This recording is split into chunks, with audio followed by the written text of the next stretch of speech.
Welcome to the Everything Is Earned podcast. I'm your host, Mike. And I am co-host Tim. And we're here to break down everything happening in your Cleveland sports world. And luckily, and finally, the Browns released their uniforms on Wednesday, and we're all happy for the most part. For the most part. Mostly because we're done with it. They're pretty much what we expected, for the most part. Some retro, old school stuff mixed in with a little modern. And they didn't take any crazy risks. That's the biggest thing, is they didn't try to go crazy with it. They didn't do something off the walls. And, the fans who have been fans for a very long time are very pleased. It was good fan service as the uniforms go. Let me say this, though. One of the things I want to really point out about the uniform pieces is things like this, these small things like uniforms, matter so much more when you're a bad football team and when you haven't won. We would not care anywhere near as much if the Browns were a better football team. We would just kind of breeze it over. Okay, uniforms, yeah, they look cool. All right, good talk. But there was endless hype and leaks and speculation and the social media posts. It was like, I'm so sick of speculating over this. Just get them out so we can be done with it. And thank goodness they did. Also, very nice thing, 100% of the proceeds are going towards the COVID-19 relief that the Browns had set up through their Hats Off Through Here organization. So very good on their part. Really like that they're doing that. Well done by them. Moving forward, we have a couple things to talk about today. We took a look back at the 2011 draft, and that's obviously the Tristan Thompson draft. And Tim here thinks that maybe you could have went a little bit different with the Tristan Thompson pick. Well, we drafted Thompson at 4. There's no debate that Kyrie Irving should have been drafted at number 1. At the time, Derek Williams was up for debate, but he was pretty much a clear-cut number 1, and he still is. But we drafted Thompson at 4. Remember, he came out of Texas. And we all know what Tristan Thompson is today, so I don't have to tell you how raw he was when he came out of college. But there were some other players, some better star players currently, that the Cavs could have went with instead of selecting a hustle big man at that time. You see players like Jonas Valanciunas after him, Kemba Walker, Klay Thompson, Kawhi Leonard, Nikola Vucevic, Tobias Harris, Jimmy Butler, and some of those players, like you see Vucevic, Leonard, and Butler are late in the draft, but you have players like Kemba Walker and Klay Thompson 5, 6, maybe 7 picks afterwards. And if you think about a duo with Kemba and Kyrie, or probably a better combination of Kyrie Irving and Klay Thompson, you have to think about how dynamic that is. We talked about fit and talent so much. That's a pretty good fit for what we've seen and all the fit mistakes we made. Just in the past, a year after, we draft Dion Waiters at the 2 position. If we draft Klay Thompson at same draft, we don't have to pick Dion Waiters. And let me look at the 2012 draft, but then you can pick someone else. Looking at how things ended up, I think you have some correctness here to your point. I think Tristan Thompson has been very good for the Cavs. But I think you're right in terms of Klay Thompson being a very nice pairing with Kyrie. Klay Thompson is a knockdown shooter who would have been great during the LeBron era. I personally would be a much bigger Klay Thompson fan if he was on my side of the team. He's one of those guys that you'll like him more if he's on your team. You hate him if you're your opponent, if you're playing against him. Yeah, but you absolutely love that guy, just like Draymond Green if he's on your team. His public persona is kind of annoying, Klay Thompson to a certain degrry. But I think you would like it way more if he was on your team. You'd like that cockiness and that kind of stone face stuff that he does. But I think it's harder to like that when you're playing up against it. I think he's a very likable player if he's on your team. I think he adds, or he's a part of that Golden State culture because he's in it. He's with Steph every day. He's with Kevin Durant and Draymond Green every day. But if he's in a different environment, I think he's kind of that Nick Chubb persona. He's a little bit cocky, I agree. But I think he just puts his head down for the most part and just works his ass off. And is one of the best shooters of all time, if not the top 3, along with Ray Allen and Steph Curry. He would be an excellent pairing. To your point, he would be perfectly paired with LeBron James, who loves to hit or the front office is pair LeBron James around not down shooters. So here's where I think you could have a different view. I think Klay is probably the only player you could take in that draft and have it work. You say Kawhi Leonard, you say Vucevic, you say Valanciunas, but I don't think Kawhi becomes the player he becomes till a little bit down the road. Nets to Kyrie Irving at that time, right? And I don't think that that Vucevic or Valanciunas help you versus Golden State if Klay still goes where he goes.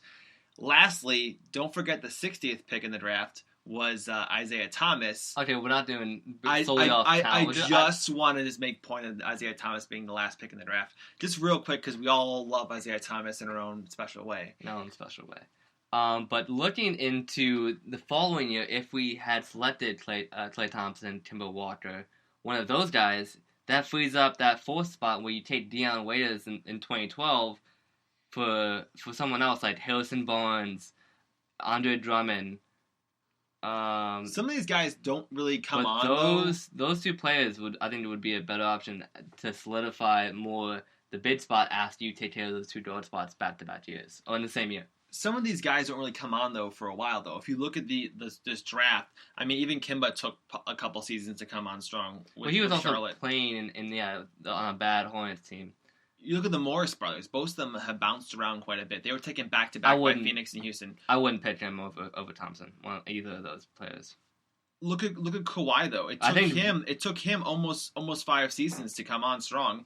The jump he made from 2014 to 2015 is a big jump. It's a 5 point a game jump for Kawhi. He starts off his first couple of years averaging 11, 10, 12 points a game here. It's not big time scoring. So Kawhi is still very much in that San Antonio system as a piece with them until he's able to take over the reins when their big three ends up retiring. Well, in one of our other drafts, I think I agree with Leonard there.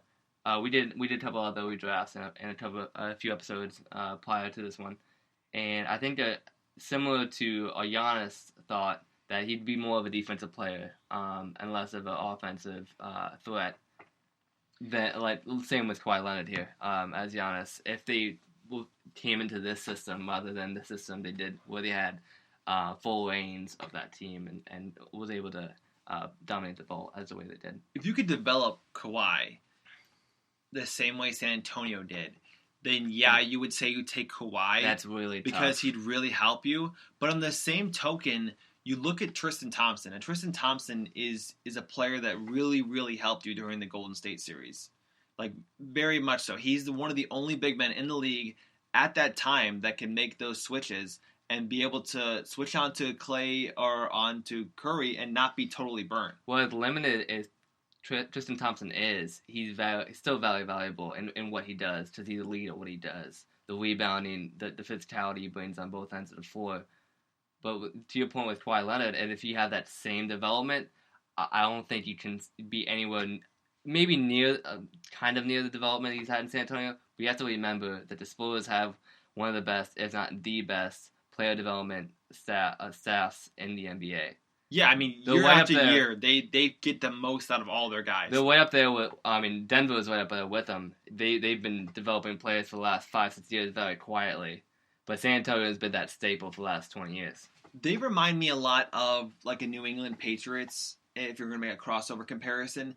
The Patriots take these guys and they make them something because of the system they have.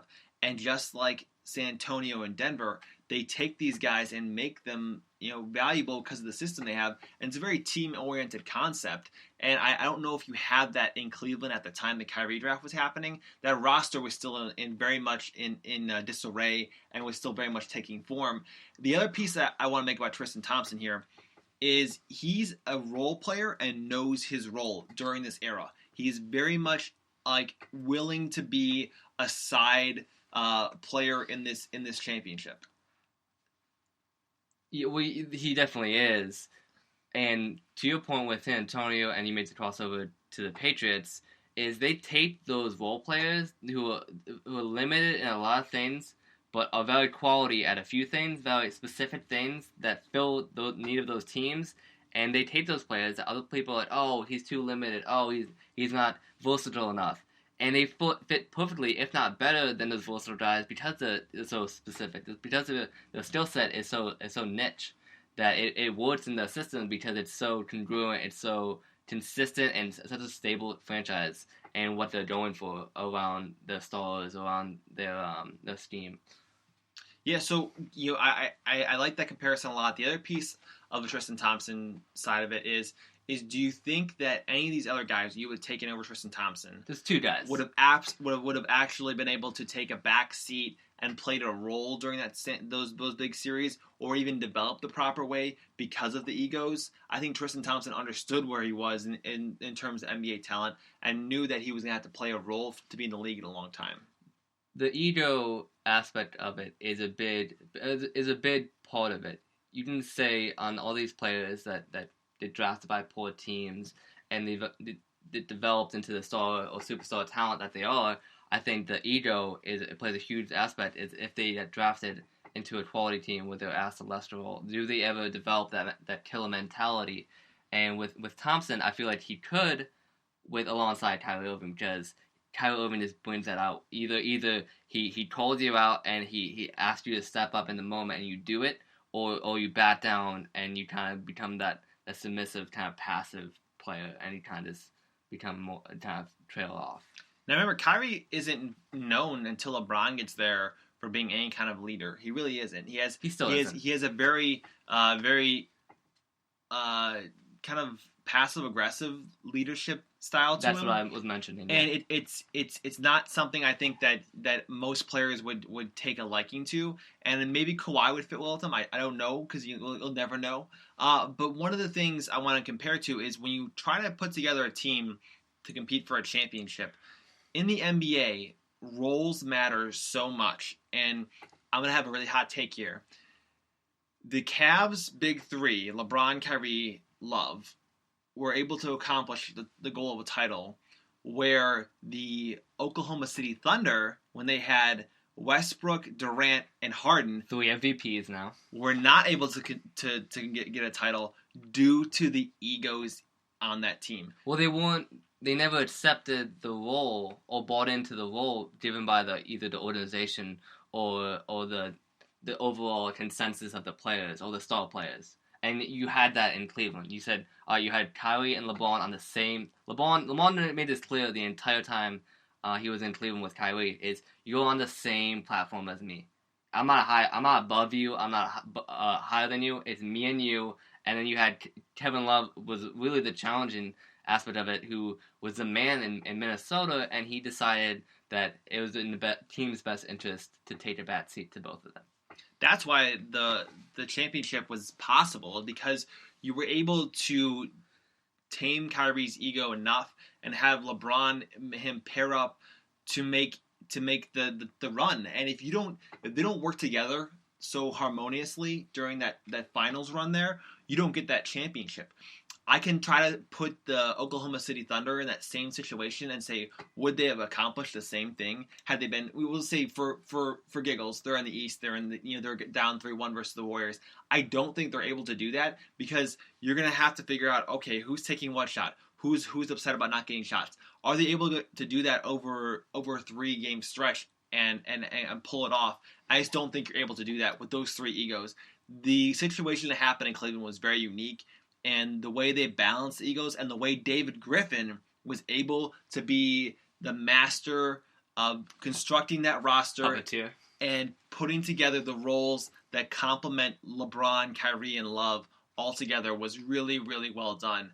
And you don't have that without LeBron, but you can't give enough credit to David Griffin for putting together those types of piees. It's always going to be a huge question mark, because for the Thunder team, the OKC team, who underperformed so much, is because they had those role players along with their stars. The stars were the ones that were never able, when healthy, to make it work and to get the ball moving, the gears moving.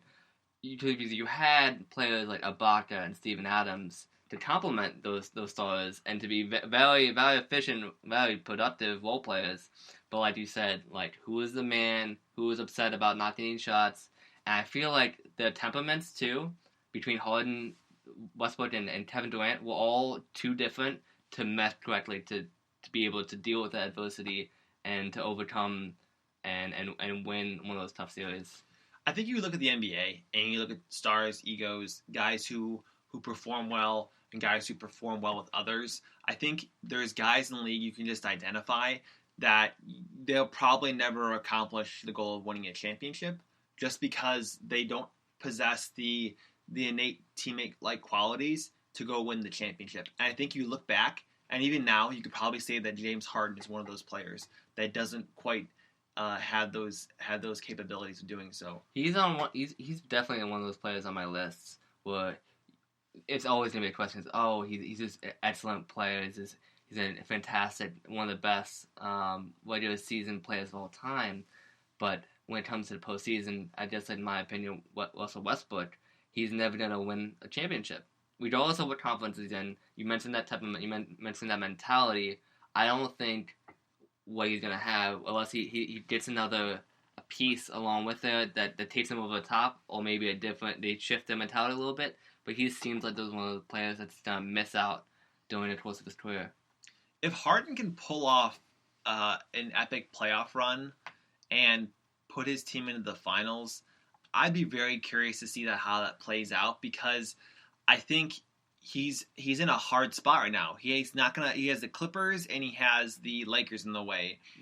And you could rewrite your legacy if you could get to the finals and win a finals. At least the Lakers and Clippers. You can throw another few teams in. You couldn't throw Utah. You could throw in Portland. The Nuggets, even. Yeah, Portland. And the Nuggets, Portland's outside the playoffs right now, if you look at the standings. They are, but if they can get healthy, and you have the Twin Towers of New York and Whiteside, and you have Zach Collins come back, who's a very good young piece at power forward, and they shifted on a few other. They picked up Melo as well, and if Lillard can get healthy, we saw what they were able to do at OKC, and you have to think, will Westbrook have some flashbacks from the previous year? Yeah, I just think when you look at legacy and you look at like players' legacy, like Harden and Westbrook, their legacy is always going to be tied to the regular season until they can win a championship. Conversely, you look at Kyrie's legacy, and this is what we're all talking about here, is what pairs well with Kyrie. But I think Kyrie, his legacy is, I want to say, cemented, because he hit the biggest shot, because he won a title.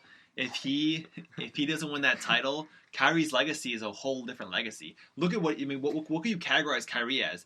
He's an emotional guy who doesn't work well with others, and temperamental, and is an ISO guy, can be erratic, who doesn't get teammates involved. But look at the whole different aspect of it. He wins the championship, hits one of the biggest shots in the history of the NBA. He's an NBA champion. He pulled off one of the greatest upsets with LeBron, and he had probably one of the best pairings with a superstar in LeBron during that title run.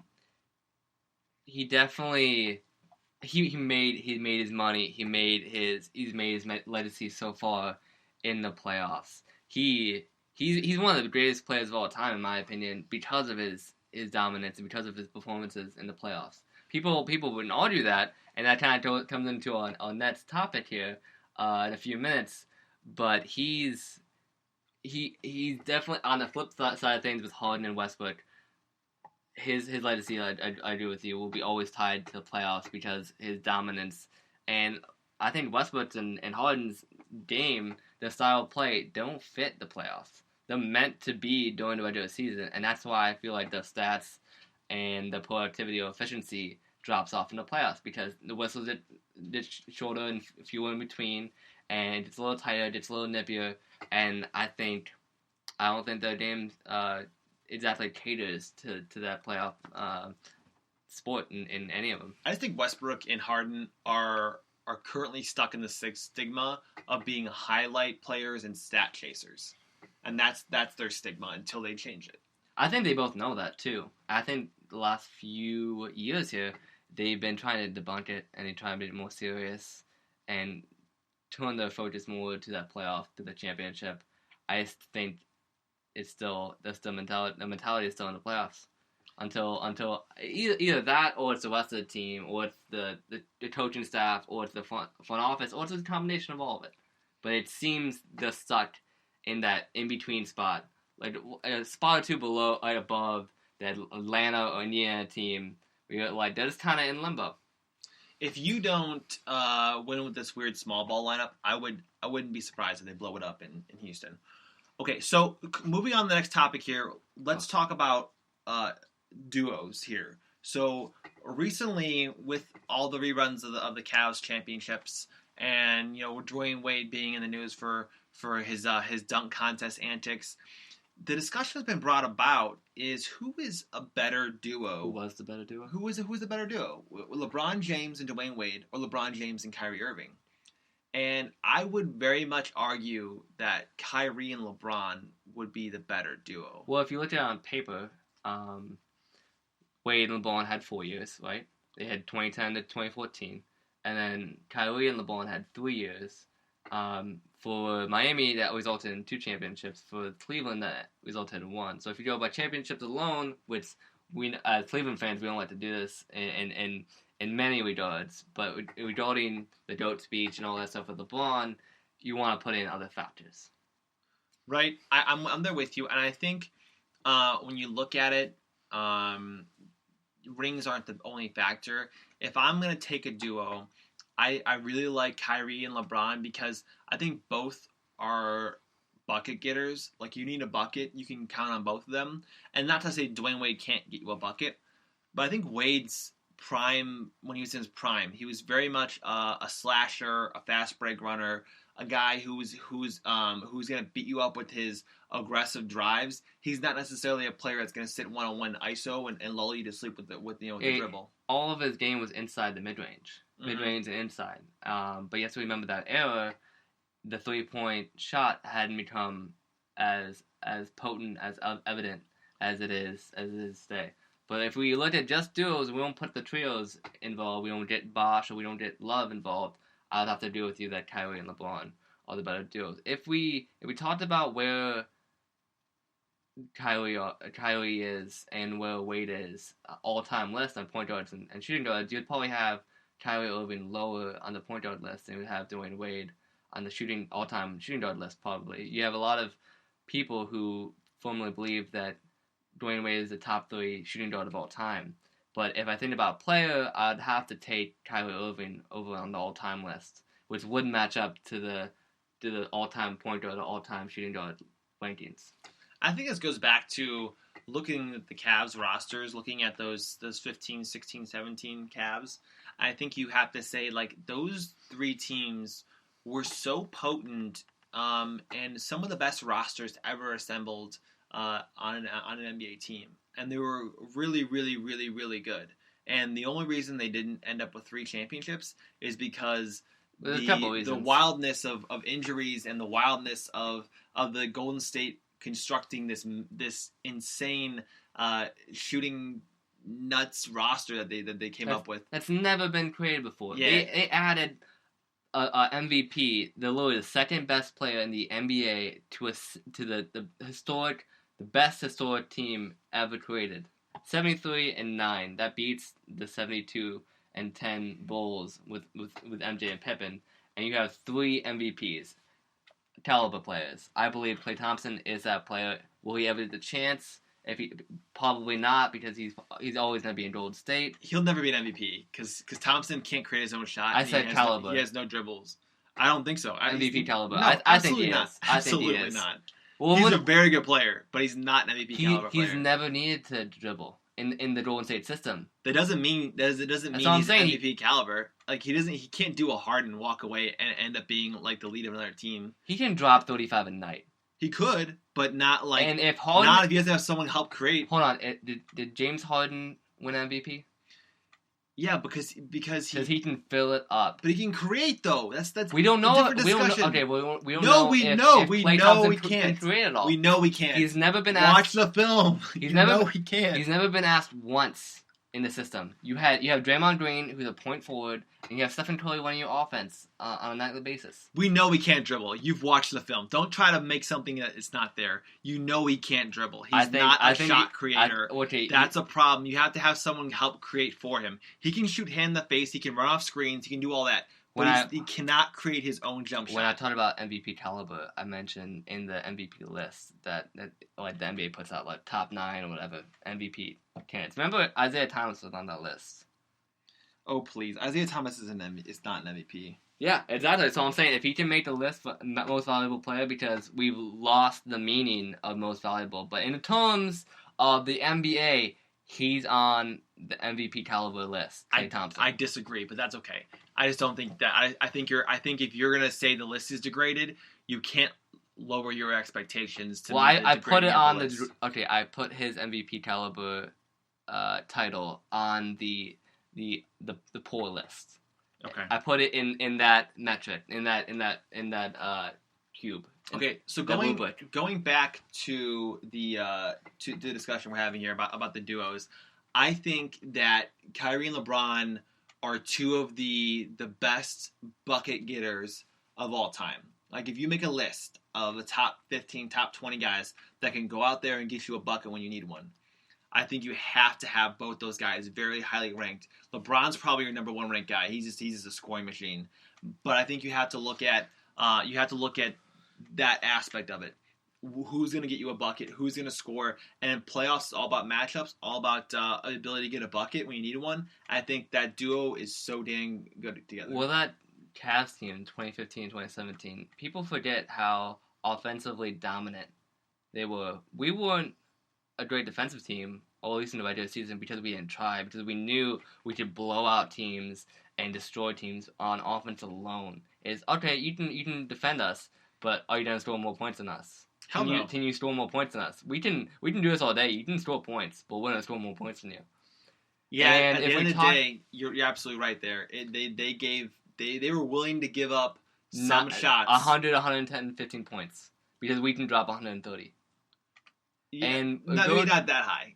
We can drop, yeah. We could drop 130, but not like any given night. We had that mentality. You were thinking 120 points. You drop that mentality, we can drop 120, 130 points, and not many teams can come up with that. But going back to Dwayne Wade and Kyrie Irving, mentality, the player's mentality, and how dominant or locked in or clutch a player is, often plays a role in when you're talking about the greatest players ever. We talked about the Mamba mentality, right? We talked about Kyrie Irving and him adopting that mentality.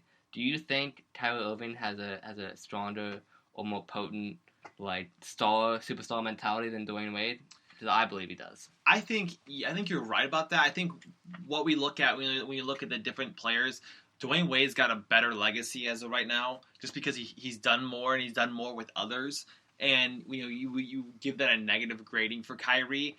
But when you look at who's the more gifted basketball player, I really have to think it's Kyrie Irving. I think Kyrie Irving is one of the most gifted basketball players that we've ever seen of all time. It's simply is the truth. Like there's no one with better ball handling skills probably to ever play the game. Ever, yep, absolutely. Which automatically puts you really high on the list. But he also has ridiculous finishing ability. Not saying Wade couldn't finish well around the rim, but I think Kyrie Irving it just did it differently. You didn't see some of the ways he finished until he did it. And Dwayne Wade was known for acrobatic finish on the rim, which only adds to Kyrie Irving's point how dominant and how insane of a finisher he is. If you looked at some of the spin and some of the angles he takes and some of the degree of difficulty he made some of these shots, it's unheard of. You have to put in so many hours to be able to do that, to be confident to even try that in a game, let alone execute it so often and so consistently. Yeah, it's just ridiculous what they've both been able to do. I just think when you break it down, and to me, it's not necessarily about legacy here. It's about basketball giftedness, and that's where the argument goes to Kyrie for me. Yeah, I think the overall ability, talent, and skill we talked about plays a huge factor, at least in my opinion, in when we talked about all-time greats. And for a lot of people, the legacy, the championships matter way more, or their ability, or the longevity. That's a big aspect of it too. But I think the overall talent of Kyrie succeeds Dwayne Wade and puts him ultimately above that, in my opinion. Yeah, and it's just like with LeBron, I think there's almost no ego that he can't handle. So when you have this discussion about duos, I think you have to throw out the egos and just look at the pure basketball facts of it. And because Kyrie, obviously, you wouldn't get grade as high for being a teammate type of player, but I think when you have LeBron, that factor doesn't matter at all. Well, Kobe wasn't really a teammate kind of guy either. Yeah, but he's one of the best bucket getters ever. Him and Pau Gasol were a heck of a duo, though. They do. I mean, but Kyrie and LeBron, he had a duo, and if he ever get back to the NBA and Kyrie and Kevin Durant never get healthy, that might be another duo that turns out to be really strong. So the legacy of Kyrie Irving is still going on. It's still open. Dwayne Wade is closed. His chapter, his time in the NBA is done. I just see Kevin Durant subtweeting Kyrie a lot once they get together. I think a lot of subtweeting. I don't think once they get together. I think after they break up. I think there'll be a lot of stuff where we see that's a clue right there. Oh, that was a kind of a jab or insult right there. They're both weird dudes though, so you never know. They might get along really well. Duo. They're a weird duo. They're really good friends. And I think it's going to be a weird pairing. Like I could see them wasting hours on their conspiracy theories, like in their own rooms, like hanging out. But they are also both one of the most skillful and talented players. So them working together every day might be really lethal if they get healthy. Is there a correlation on being a weirdo and being good at basketball? Is there a correlation between being a flat earther and being a superstar? That we might find out on our next episode. I don't want to have that discussion. Please save me from that. Me neither. But I think Brooklyn, from the pieces I've seen them gather, I think it could be a really, really strong team if we ever get back to basketball here. We'll see. So that's going to wrap up this episode here of the Everything Is Earned podcast. Definitely appreciate everyone who is listening and all of our newer listeners. We're happy to have you here. I hope you enjoyed this time when we have these fun discussions. Please share with friends or with family that are also Cleveland sports fans and want to have a little bit different discussion. And leave us a review on what you got out of it or what you enjoyed. If you had a question about it, leave some feedback on what you thought of the episode. So that's going to wrap up this episode here of the Everything Is Earned podcast. Definitely appreciate everyone who tuned in. My name is Mike. And I am Tim, your co-host. And in Cleveland, everything is earned. Dun, dun, dun, dun. Bum, ba-da, bum, ba-da, bum, ba-da, bum. Yeah.